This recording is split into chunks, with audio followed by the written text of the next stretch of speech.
There comes a moment in every soul's journey when the masks fall away and you stand naked before the truth of who you really are. Not the person you've been told to be, not the role you've been playing, not the identity you've constructed from others' expectations and society's demands, but the luminous being that has been waiting patiently behind all the noise, all the striving, all the endless doing that never quite fills the emptiness inside. You know this emptiness, don't you?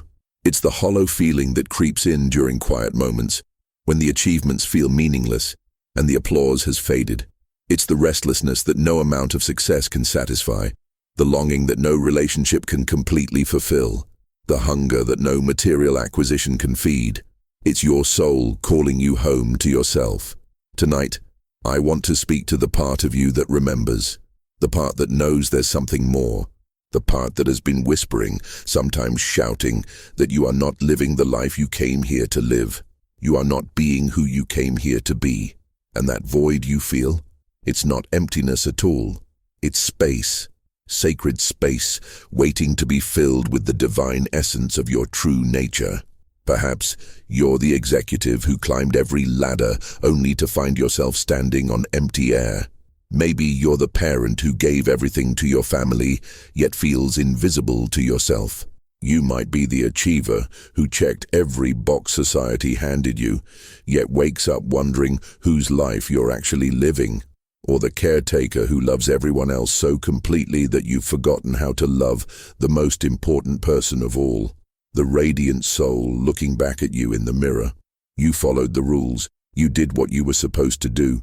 You built the life that looked perfect from the outside. But something is missing, isn't it? Something essential. Something that makes all the difference between existing and truly living. Between surviving and thriving.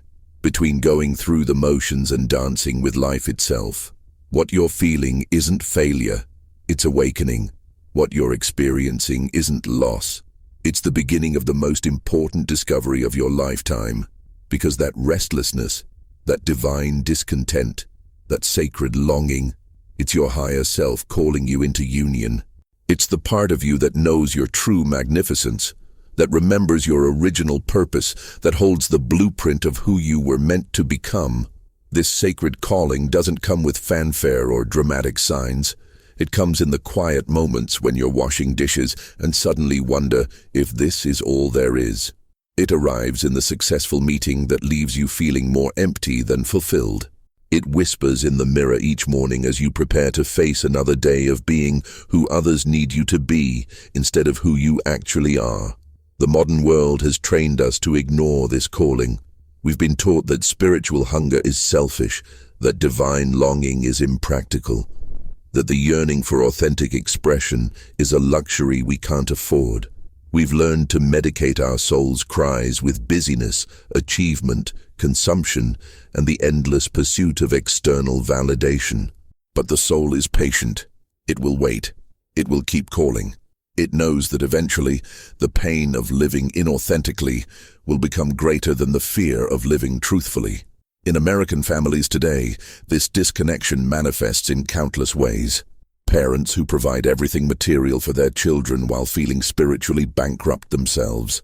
Spouses who share a home, a bank account, a social circle, yet feel like strangers to each other and to themselves. Teenagers who have every advantage but struggle with anxiety and depression because they sense the spiritual void in the adults around them. Grandparents who look back on lives of duty and responsibility and wonder where the joy went, where the passion died, where the dreams were buried. This is where the teachings of Joshua David Stone illuminate the path forward. Stone understood that the deepest human suffering comes not from external circumstances, but from the separation between our earthly self and our divine nature. He saw that true ascension, not as an escape from humanity but as the full embrace of our divine humanity, begins the moment we stop running from ourselves and start running toward the truth of what we are.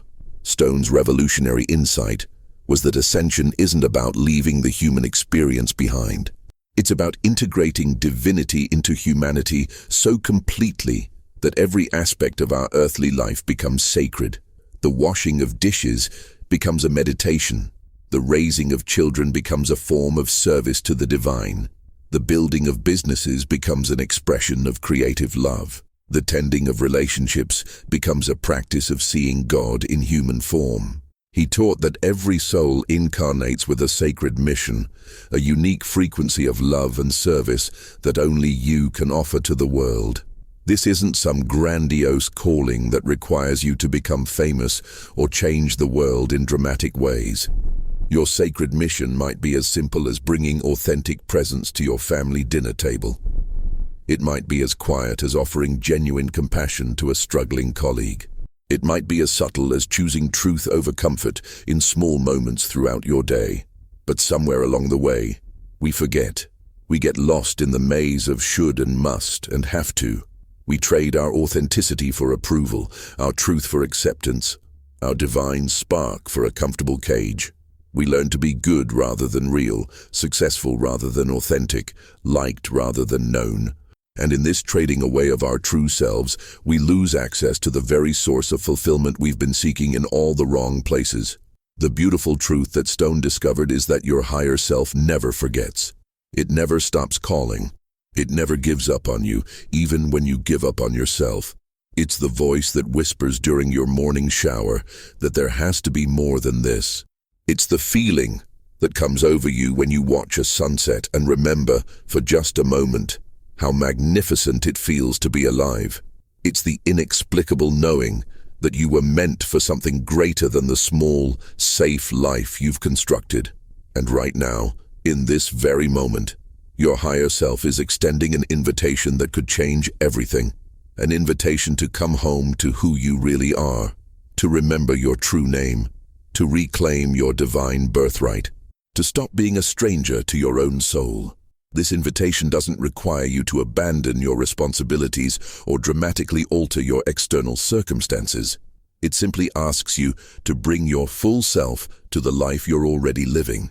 The path of true ascension isn't about becoming someone else. It's about becoming more yourself than you've ever dared to be. It's about integrating every aspect of your being, the human and the divine, the earthly and the eternal, the wounded and the healed, into one magnificent, whole, authentic expression of love. It's about discovering that the person you've been hiding is exactly the person the world needs you to be. This integration process doesn't happen overnight. It's a gradual awakening, a gentle remembering, a patient unfolding of your authentic nature. Some days you'll feel clearly connected to your divine essence. Other days you'll feel lost in the human drama. Both experiences are part of the journey. Both are sacred. Both are necessary for the full integration of your higher self into your daily life. The most profound realization on this journey is that you don't need to earn your divinity. You don't need to prove your worthiness. You don't need to perfect yourself before you can access your higher self. The divine nature that you are has been there all along, waiting patiently beneath the layers of conditioning, fear, and false identity. It's not something you become. It's something you remember. It's not something you achieve. It's something you allow. American families today are hungry for this remembering.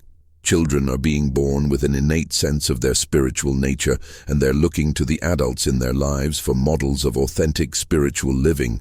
Not perfect people who have all the answers, but real people who are willing to ask the questions. Not those who have transcended their humanity, but those who are learning to embrace their humanity as sacred. If you've ever felt this sacred longing, this divine homesickness for your own true nature, then you know exactly what I'm speaking about. You know the ache of living beneath your potential. You know the exhaustion of performing a life instead of living one. You know the deep satisfaction that comes in those rare moments when you allow yourself to be completely authentic. And if you're ready to answer that call, to take that first brave step toward union with your higher self, then like this video, leave a comment sharing what awakening means to you, and subscribe to this channel. Because what comes next isn't just information, it's transformation. And it begins with a story that might feel remarkably familiar, because it's happening right now to someone whose journey mirrors your own. But nothing could prepare her for what she was about to understand about the true nature of divine union and the extraordinary life that awaits when you stop resisting your own magnificence. In the rolling hills of Andalusia, where olive groves stretch toward infinity and ancient stones hold the memory of countless prayers, Elena Morales sat in her garden as the morning sun painted everything golden. At 43, she had built what anyone would call a successful life. Her consultancy firm in Seville had grown beyond her wildest dreams. Her 2 teenagers were thriving. Her marriage was stable, respectful, functional. She had money in the bank, respect in her community, and a reputation for excellence that preceded her into every room. Yet as she sat among the lavender and rosemary, sipping her café cortado and watching the early light dance across her carefully tended roses, Elena felt like she was disappearing, not dying exactly, but fading, as if each day she became a little less herself and a little more of what everyone needed her to be. She had awakened before dawn again, not because she had to, but because sleep had become elusive. In the quiet hours before the world stirred, questions haunted her.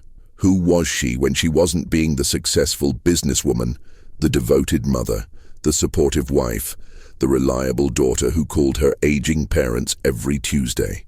When she stripped away all the roles and responsibilities, what remained?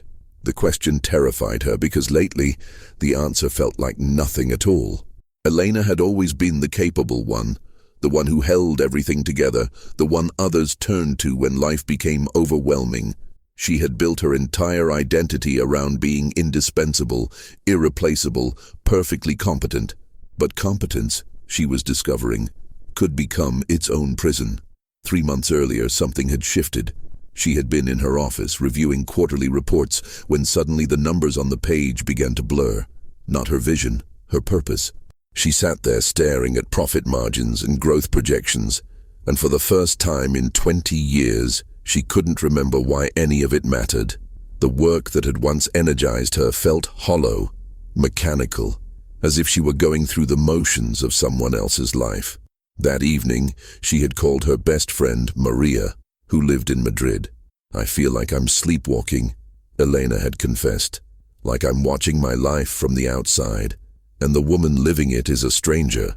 Maria's response had surprised her. "Mi amor, maybe it's time you met yourself for the first time." The words had lodged in Elena's heart like a seed waiting for the right conditions to grow. And this morning, sitting in her garden with the Spanish countryside awakening around her, she felt something stirring. A remembering. A recognition that the emptiness she'd been trying to fill with achievement and perfection wasn't actually empty at all. It was full of potential. Full of the woman she had never allowed herself to become. She closed her eyes and let the morning sounds wash over her. The distant church bells of the village, the soft bleating of goats on the hillside, the whisper of wind through the olive branches. And in that stillness, she heard it. The voice she had been ignoring for years. Not demanding or urgent, just patient. Infinitely patient. "You are more than you know," it seemed to say. "More than you have allowed yourself to be." Elena had grown up in a traditional Spanish family where duty came before dreams, where serving others was the highest virtue, where a woman's worth was measured by how seamlessly she could disappear into the needs of those around her. She had excelled at this disappearing act, becoming so skilled at anticipating and meeting everyone else's needs that she had lost touch with her own. But this voice, gentle yet unshakable, was calling her back to herself, not away from her responsibilities or her love for her family, but into a fuller, more authentic way of being all that she was. Over the following weeks, Elena began to notice things she had been too busy to see. The way her teenage daughter Sofia lit up when Elena shared stories about her own dreams and struggles, rather than just asking about homework and grades. The way her husband Carlos seemed more relaxed when Elena stopped trying to manage every detail of their lives and instead shared her own vulnerabilities and hopes.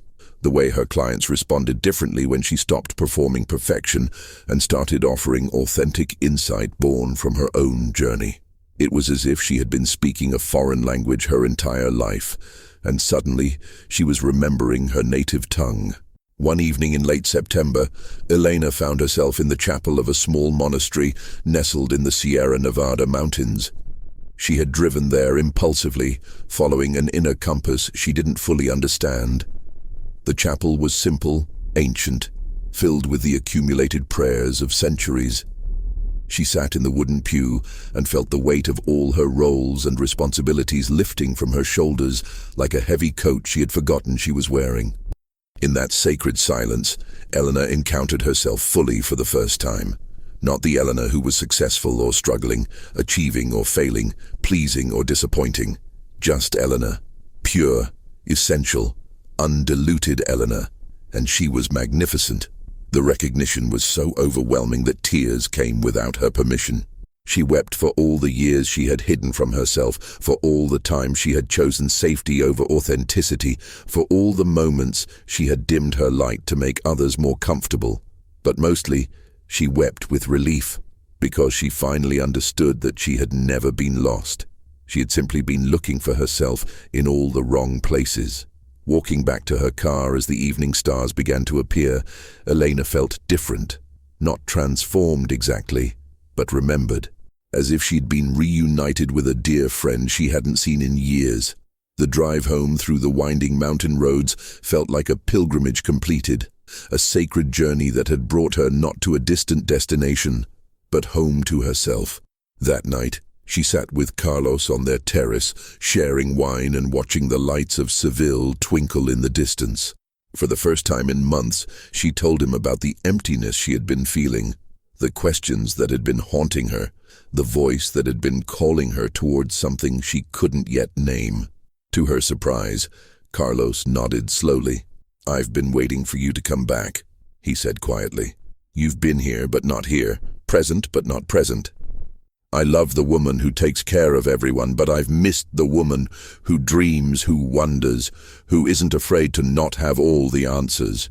Over the following months, Elena began what she came to think of as her integration, not changing her life dramatically, but living it authentically. She started meditation, not as another task to master, but as a daily conversation with the voice that had called her home.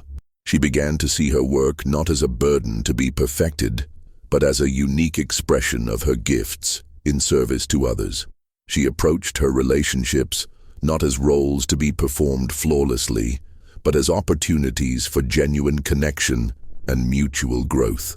Most importantly, she stopped apologizing for taking up space, for having needs, for being complex and multidimensional and beautifully, imperfectly human. She began to understand that her higher self wasn't a perfected version of Elena that she needed to become. It was the fullest, most authentic expression of Elena that she already was, beneath all the conditioning and expectations. The changes in her life were subtle but profound. Her business flourished in new ways as clients were drawn to her authenticity and insight. Her relationship with her children deepened as they saw her modeling what it meant to be a whole human being rather than a perfect performance. Her marriage evolved from comfortable functionality to genuine partnership as both she and Carlos brought their full selves to their shared life. But the most remarkable change was internal. The restlessness that had plagued her for months was replaced by a deep sense of rightness, of being exactly where she belonged, doing exactly what she was meant to do, being exactly who she was meant to be. Not because her circumstances were perfect, but because she was finally aligned with her own truth. Elena's story continues to unfold, as all true stories do. There are still challenges, still moments of doubt, still days when the old patterns of hiding and performing try to reassert themselves. But now she has a compass, the unwavering voice of her higher self that never lies, never leads her astray, never asks her to be anything other than the magnificent being she was created to be. Her journey reminds us that the path to union with our higher self isn't about becoming someone we're not. It's about remembering who we've always been. It's about having the courage to show up authentically in a world that often rewards conformity. It's about choosing love over fear, truth over comfort, growth over stagnation, again and again and again. If Eleanor's story resonates with something deep in your own heart, if you recognize the call of your own higher self in her journey, then I invite you to take the first step on your own path of integration.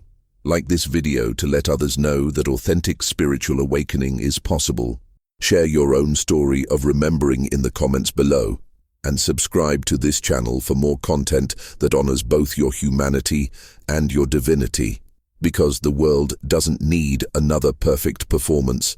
The world needs you, the real you, the authentic you, the you that can only exist when you have the courage to become one with your own magnificent higher self. Your soul has been waiting lifetimes for this moment of recognition. Don't keep it waiting any longer. The process of becoming one with your higher self is not a destination you arrive at, but a way of being you embody more fully each day. It's not about perfecting yourself or transcending your humanity, but about embracing your humanity as sacred. Every emotion becomes a teacher. Every challenge becomes an invitation to deeper truth. Every relationship becomes a mirror, reflecting back to you aspects of your divine nature you might not have recognized otherwise.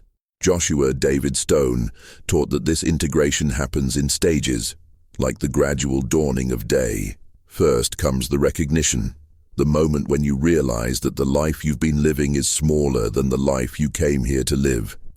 This recognition often feels uncomfortable, even devastating, because it requires acknowledging that much of what you've built your identity upon has been a beautiful but limiting costume rather than your true essence.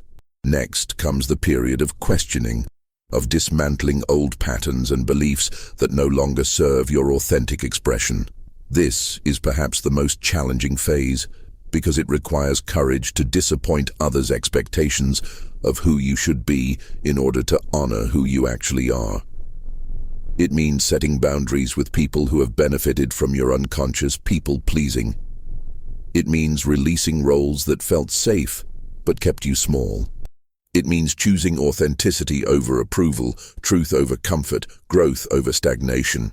Then comes the integration phase, where you learn to live from your authentic center while maintaining your responsibilities and relationships.